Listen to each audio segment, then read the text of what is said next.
Good morning, gardeners. I'm back with you today. Kids are off to school. I'm in my pajamas and ready to show you how to make gummy worms. Very easy, kind of weird, but it works.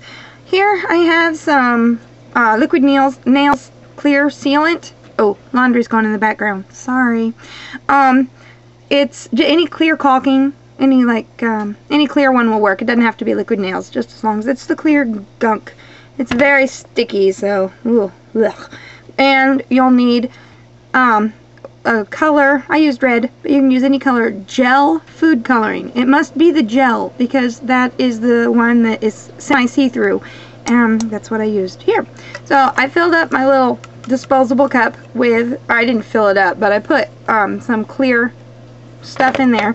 Put a little dab of red food coloring. Mixed it all up.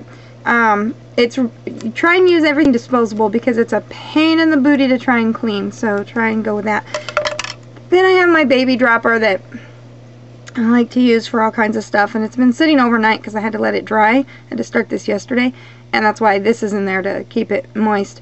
I'm going to show you. I'm on a floor tile, a kitchen floor tile that I bake on. It's just junk tile, and I'm going to make a long line like this. This is dried overnight, so I can show you. But all you do is you put your gunk into the syringe, the little baby syringe. Excuse me. And then hope that it doesn't freeze up on you and embarrass you.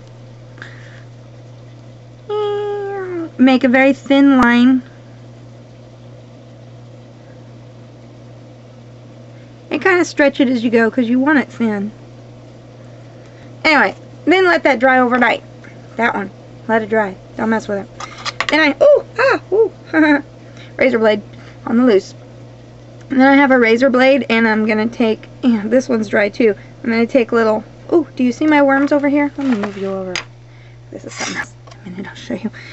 These are the worms. Let me see if you can. They're kind of hard to see, aren't they? Oh, here's a white piece of paper. Let's see if you can see it on there. Oh, look, they're worms. They're semi-see-through. Just take them. I actually, after it was about half dry, I went back with my razor blade and kind of did like this, little bitty cuts all over it, so you could see little, like worm lines, but you can't see them at all, so it was a waste of time. I wouldn't even mess with it. So I take them, and then after I pull it off, oh, there we go, I like to roll it just a little bit. Here, let me get closer. I roll them just a little bit so that way the edges aren't so sharp. And you can pull it off there. Whoops, see, don't lose your worm shape. Anyway, there's your bunch of worms. I cut that already, but it's not wanting to come apart. There we go.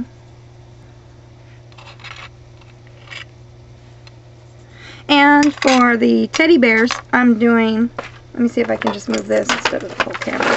What I did was I took some of it and I laid it out flat and just spread it out with like an old piece of cardboard piece of paper and let it dry completely. Oops, come here, get closer. Oh, no, not that close.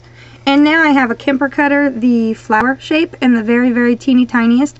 This is the one I use to make gingerbread cookies because it has, you know, two arms, two legs, and a little head you can kind of bend around. This is my little bear. And I'm gonna stick it in there. And it's stuck right in the end of there. And